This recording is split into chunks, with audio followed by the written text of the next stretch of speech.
the Soviets use the phrase ideological subversion. What do they mean by it?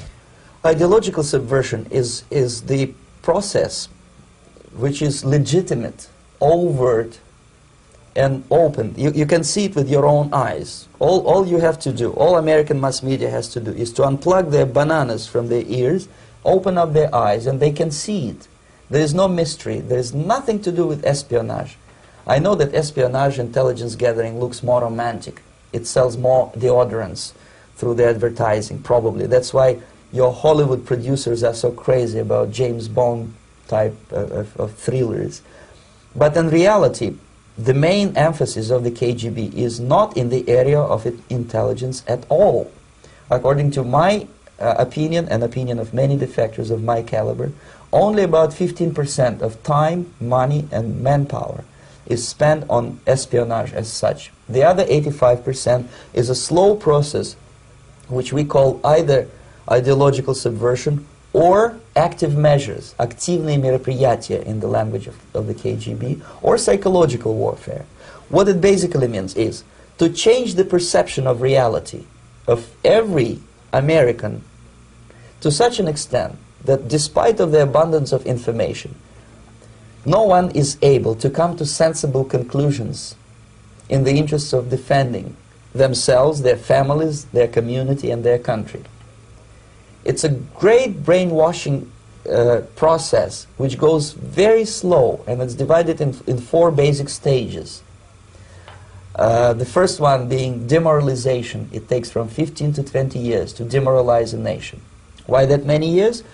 Because this is the minimum number of years which requires to educate one generation of students in the country of your enemy, exposed to the ideology of the enemy. In other words, Marxism-Leninism ideology is being pumped into the soft heads of at least 3 generations of American students without being challenged or counterbalanced by the basic values of Americanism, American patriotism. The result you can see. Most of the people who graduated in the 60s, dropouts or half-baked intellectuals, are now occupying the positions of power in the government, civil service, business, mass media, educational system.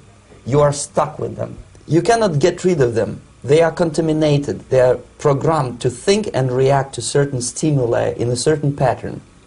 You cannot change their mind, even if you expose them to authentic information, even if you prove that white is white and black is black, you still cannot change the basic perception and the logic of behavior. In other words, these people, the process of demoralization is complete and irreversible.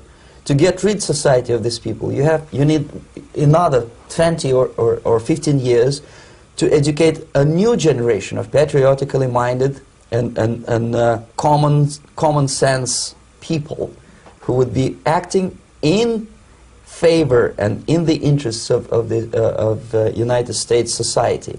And yet these people who've been programmed and, as you say, in place and Yes. who are favorable to an opening with the Soviet concept, these are the very people who would be marked for extermination in this country? Most of them, yes. Simply because the psychological shock when they will see in future what the beautiful society of equality and social justice means in practice, obviously they will revolt. They will be very unhappy, frustrated people, and the Marxist-Leninist regime does not tolerate these people. Obviously they will join the links of dissenters, dissidents. Unlike in present United States, there will be no place for dissent in future Marxist-Leninist America. Here you can get popular like Daniel Ellsberg and filthy rich like Jane Fonda for being dissident, for criticizing your Pentagon. In future, these people will be simply squashed like cockroaches. Nobody is going to pay them nothing for their beautiful, noble ideas of equality. This they don't understand, and it will be a greatest shock for them, of course. The demoralization process in the United States is basically completed already. For the last 25 years. Actually, it's overfulfilled, because demoralization now reaches such areas where previously not even Comrade Andropov and all his experts would would even dream of such a tremendous success. Most of it is done by Americans to Americans, thanks to lack of moral standards. As I mentioned before, exposure to true information does not matter anymore. A person who was demoralized is unable to assess true information. The facts tell nothing to him. Even if I shower him with information, with authentic proof, with documents, with pictures, even if I take him by force to the Soviet Union and show him concentration camp, he will refuse to believe it until he is going to receive a kick in his fat bottom. When a military boot crashes his balls, then he will understand, but not before that. That's the tragic of the situation of demoralization.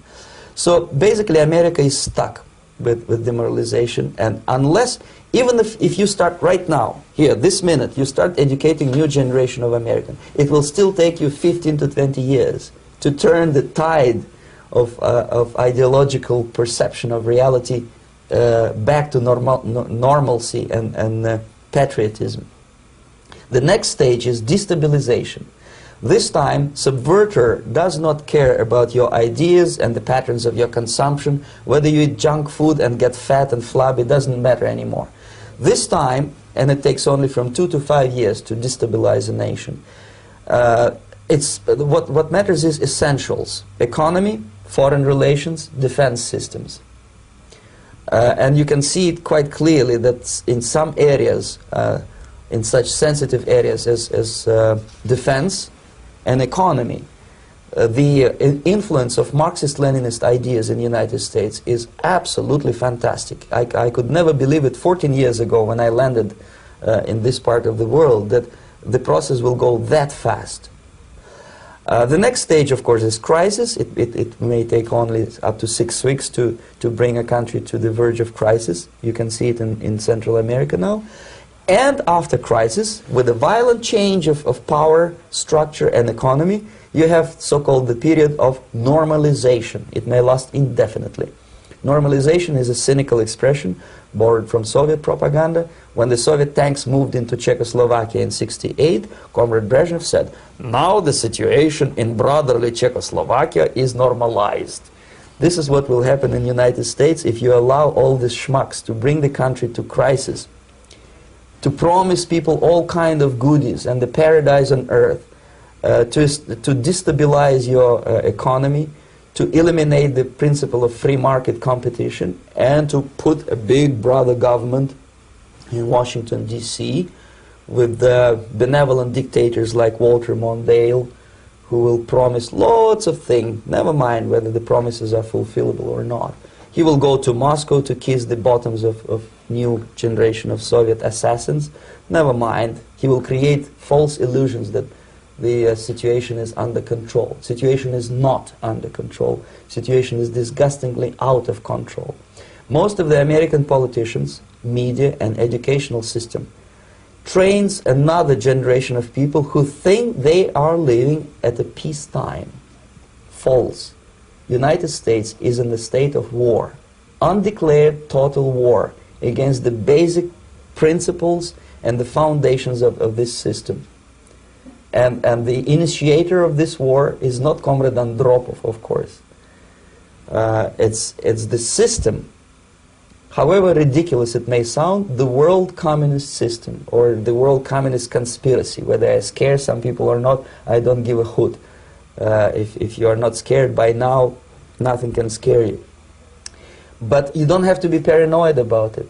What actually happens now, that unlike myself, you have literally several years to live on unless the United States wake up. The time bomb is ticking. With every second, the disaster is coming closer and closer. Unlike myself, you will have nowhere to defect to, unless you want to live in Antarctica with penguins. This is it. This is the last country of freedom and possibility.